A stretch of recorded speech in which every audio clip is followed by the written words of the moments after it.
Hello, and welcome to this week's Movie Math, where I gotta say, I'm pretty proud that I've been able to put together another interesting discussion for you, despite no movies opening. And I want to thank you for sticking with Movie Math during this time and really, sparking to this transition to looking at streaming. I know a lot of you have actually enjoyed it more than you thought you would, and there's even been some requests to keep it going even once this is all over. And perhaps I will do like a backup Movie Math, if time allows, to continue to cover streaming. We'll see what the marketplace says. But so far, we will survive. All right, so what's everybody talking about this week? Reopening! Some states are excited, some people think they're crazy. But still, now we're all talking about what reopening will look like, because I think it's pretty clear at this point that even the most careful states will be open by June 1st. That's right, June 1st. Not businesses. I'm saying this is when they'll relax the restrictions as to whether or not a business can be open. Why? Because the economy, it is important. I think that's something that we need to acknowledge. And businesses, even if they aren't busy, even if they have the tiniest trickle of customers, well, that would actually be ideal because it would give them time to adjust to the new normal, which will exist until there's a vaccine. Brad Pitt's Dr. Fauci, his explanation of relatively soon on Saturday Night Live last night was hilarious.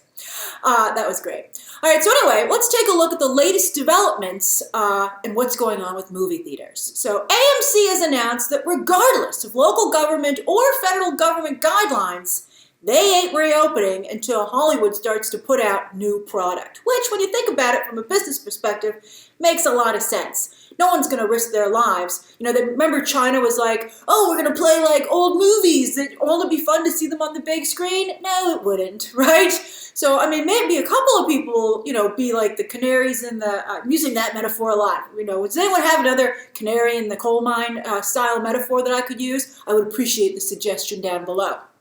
But a couple of people will probably go to the multiplex and, the theaters can decide how to best, run their business under the new circumstances.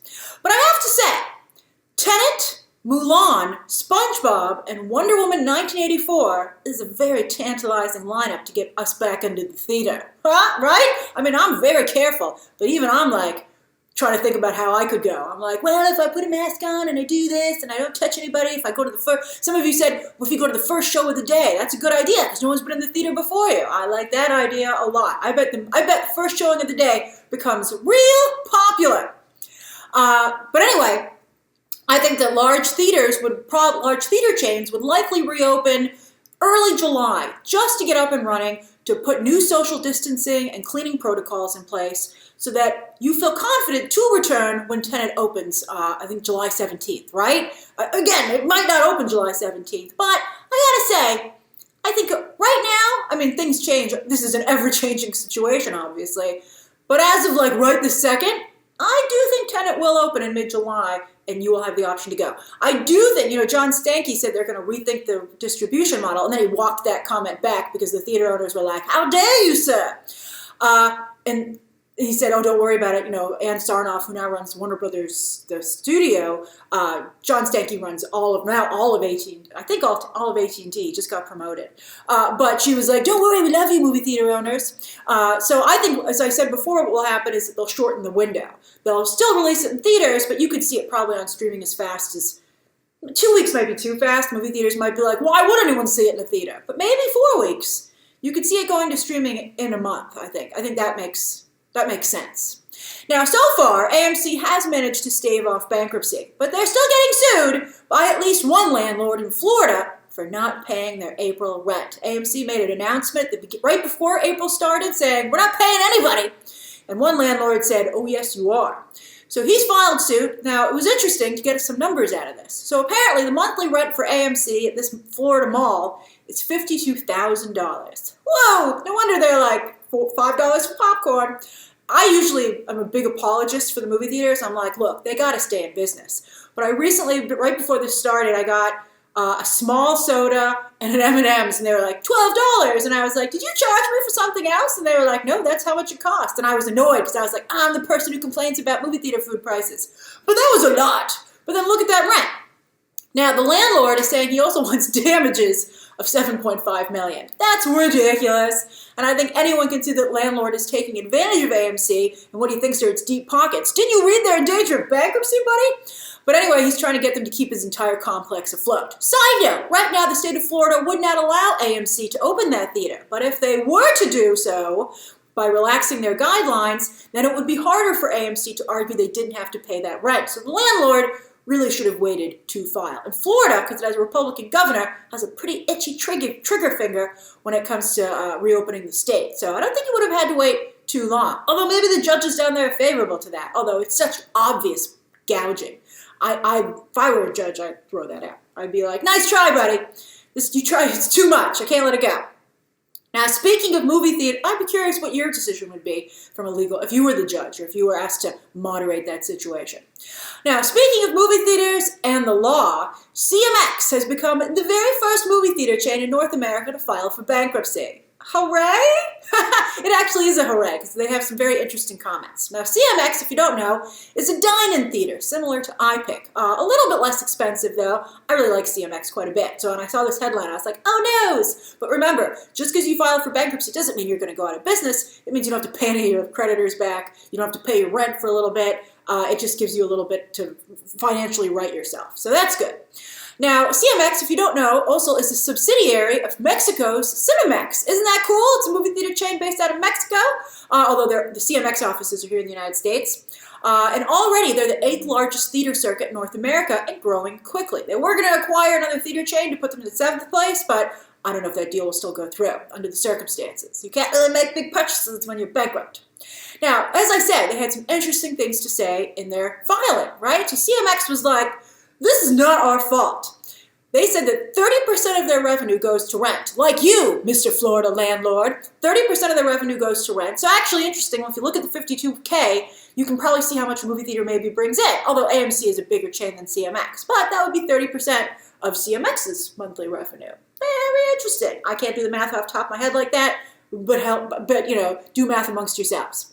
If anybody wants to help us out and put it in the comments, thank you very much. And then they said on top of the 30% of their revenue going to rent, that instead of 50 to 55% studios, because we all know studios have been more aggressive lately, CMX and studios are taking 60% of ticket sales overall. Now, CMX said that, you know, both of them, both landlords and studios need to work harder with theaters to make this a more financially feasible business. You can see they're all on the verge of bankruptcy as it is. It's so bad. And, you know, that's a good point, considering the fact that landlords are threatened by online shopping, right? What gets people to go to the mall these days? I think in large part it is movie theaters and restaurants. And then also streaming is a real threat to studios. So, you know, it's in the best interest of landlords and studios that movie theaters stay healthy. But they're like, figure it out for yourself. We don't care. And CMX is like, this is a problem. Strong words, but where's the lie? I think that was a great comment. Now, speaking of streaming, this week, Fandango, which is owned by NBC Universal, set in motion a deal to purchase Vudu. They said, dibs, we're going to do it, but they haven't actually done it yet. Walmart has had Vudu up for sale, actually, for a few months, even before the pandemic. They're like, but thought we wanted to get into the streaming business? No, we don't. So actually, NBC Universal was going to purchase it to help boost NBC Peacock, interestingly enough. They decided to buy some service I've never heard of. I guess it was cheaper for that reason. But now, Fandango obviously has a really big problem. No one's buying movie tickets, and that means that they have less traffic to their site, so it's harder to sell ads on the site. They're two major sources of revenue. So now all they've got are streaming, Fandango Now. And they've had some highlights already. In fact, it was only Fandango and Vudu which offered discount deals on Trolls World Tour. And as a result, Fandango's servers crashed on launch day. And they were probably like, this can't happen again. So when they purchase Vudu, they're going to be getting Vudu's actual service and bandwidth, which is very valuable. Its library of movies. You know, people make deals with services to stream their content, and those, so I guess those would be grandfathered in to Fandango now that they purchase Vudu. They also would get the deals that have been already put in place to stream some of those movies for free with commercials. You guys have said you really enjoy that aspect on Vudu. And then also, Vudu says it has a very big customer base. Walmart claims that there are 100 million living room devices that have downloaded it, and 14 million mobile apps have been downloaded. I don't know, do that many people really use Vudu? That's interesting. But Fandango, I think, has a little bit more visibility, and they could really, really become, I don't know, there's so many streaming services. Do any of you rent your movies through Fandango? And if so, why did you make that decision? All right, it's because, there's so many places you can get a movie now. And Scoob, of course, will be the next big movie to go direct to digital. Real plus for these animated family movies. I do wonder if SpongeBob, if it can't open the first weekend of August, will it also go to streaming. So Scoob is going to go direct to digital like Trolls World Tour, although Warner Brothers has learned some lessons from Universal's missteps. Scoob will also be a $19.99 48-hour rental, but for an extra $5, you can purchase it. So we don't want to see any negative reviews on iTunes. I'm sure people will still complain. And as I said when I covered this on a live stream earlier this week, I hope they add some good extras to make it worth the $5 additional to own. They might be like, you own it, there's the bonus. But I'm like, you can't even throw in some free old Scooby-Doo cartoons for that, please? Or a behind-the-scenes featurette? That I would like a little bit more bang for my $5. John Stankey did say it would eventually go to HBO Max, which would be its exclusive streaming home, but gave no specific date as to when that would happen, even though HBO Max, of course, now has a launch date, May 27th. But it'll probably be a while after that, as Trolls World Tour still isn't even available for purchase, but still continues to do very well, as you can see as we head over to iTunes. Bad Boys for Life and Ip Man 4 both became available to rent, with Bad Boys for Life shooting to the top, and Ip Man 4 not doing so badly. I was very happy. For a while, it was in the top 10 earlier in the week, and I was hoping it would still be there when we did Movie Math today, but it's not. But at least it's in the top 20, so you can see it. It's a great movie. The Gentleman continues to be a very hot rental. That makes me very excited and hopeful for a potential sequel. Hustlers and Dora both benefited, particularly Hustlers, from being a 99-cent rental. They're the peanut butter falcon of this week. Terminator Dark Fate for just $3. That was the magic number for that movie to get people to watch it. And Little Women's also doing well, as there's a special to own it for just $10. Speaking of the $10 price point, that wasn't good enough for people to watch Disney nature content, as that was the level that it was put on sale. Under 10. Some things were $8, etc. But people were not interested in that. As you can see, it didn't even break the top 10. Now, some of the sale movies, unfortunately, this week was a double sale from Disney. They had the Disney nature content, but they also had a whole slew of Fox movies, which were stuck at the bottom of the iTunes window, which is too bad because there's an amazing lineup of titles available there for under $5 or for $5. And it's also kind of sad to see the Fox movies relegated to the bargain bin. But, that's just the world that Fox lives in right now. By the way, some of those, because they're such good titles, did make it at least into the top 50 over on iTunes. Now, this week, I want to take a quick look at Apple TV. Why? Because I want to point out yet another problem with, the Apple TV Plus service. Defending Jacob debuted on Friday. It's amazing. I reviewed it. Please check out my review. And it was a mistake. They didn't allow it. They didn't drop the whole season, only the first 3 episodes. I really think that's a mistake, especially for that type of show. Mrs. America, we'll talk about it in a moment. Don't worry. Mrs. America is a fine show to watch week to week. That's not really a binge show. But Defending Jacob, in my opinion, is definitely a binge show. But unfortunately, Apple TV doesn't agree. Anyway, it's also not a show that you can purchase a la carte. It's only available if you subscribe to Apple TV. And what does that mean? It means it doesn't show up in any of the iTunes TV charts, episode or season, which is another missed opportunity to get it in front of people's eyeballs and get them to click. Now, it's not Hulu didn't make that same mistake, and you can purchase a Mrs. America season pass. It's so nice to see it up there. Titans, oh, that's cool. Too bad only half the season is watchable, but still. And Banshee is up there, right? The whole collection, thanks to Anthony Starr, the new who's Homelander, and Tom Pelphrey, who just wowed us all on Ozark Season 3. I'm so happy to see Real Housewives of Beverly Hills there. I love that show. Killing Eve, also you can see, is doing quite well. And Better Call Saul is said to have come off its best season yet, and people are purchasing that as well. Over on Disney Plus, rejoice, Clone Wars fans! You finally got the top spot, thanks to a landmark episode featuring Ahsoka versus Darth Maul. Rosario Dawson, of course, will soon become the live-action Ahsoka. And I told you that I heard that Disney is interested in putting Darth Maul on a young Lando Disney Plus series as well. Ahsoka live-action will debut in The Mandalorian Season 2, and there's talk about getting Darth Maul in there. And I think it's helped by, him propelling the Clone Wars to its highest ranking yet on the service. Also, America's Funniest Home Videos debuted on Friday, some new seasons, and made the top 10, the top 5. That's amazing to me. I would think that would have no repeat watchability factor whatsoever, but it does. Finally on Netflix, big weekend for original movies. Both not too bad in the Rotten Tomatoes department either, which is a turning point for Netflix. They've done very well with original series, but their original movies so far have not been so great. Extraction, #1, although they got into a little bit of a, they bit off a little more than they could chew. The Russo brothers decided to challenge John Wick for some stupid, ridiculous reason, which is particularly weird because the director of that movie, Sam Hargrave, has worked with Chad Stahelski and David Leitch with their stunt company, so you'd think it would be like, why doesn't Tyler Rake team up with John Wick? But instead they made it a versus situation, and then as I tweeted today, John Wick's Twitter account offered a Wendy's-level clap back. Phenomenal. Willoughby's also did very well, although Ricky Gervais's Afterlife Season 2 failed to make the top 10 despite debuting as well this week.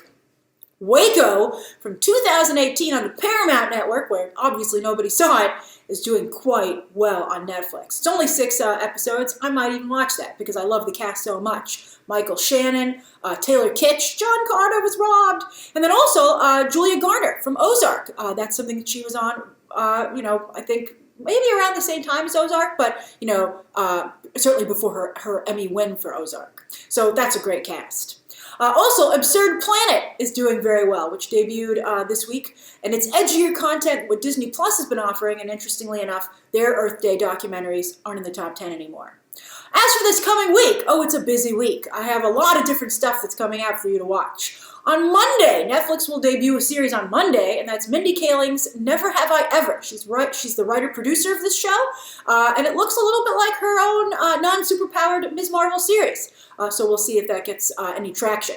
Then on Tuesday, as for new movies, we have a couple of big-ish films. The Photograph comes out, Guns Akimbo, which not only has Daniel Radcliffe but Samara Weaving.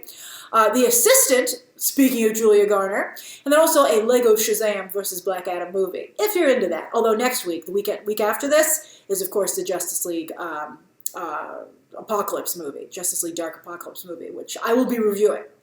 Thursday, I gotta give a shout out to this. NBC is airing a special Parks and Recreation episode, which is new content. Everybody on the show, the all-star cast, even Chris Pratt is coming back, and they're going to be playing themselves, but social distancing, having to zoom in. A little bit like what they've done so successfully with SNL at Home. Well, ratings-wise, it's been successful. Quality-wise, not so much. But hopefully, since this is scripted, although Saturday Night Live is scripted as well, hopefully this turns out better.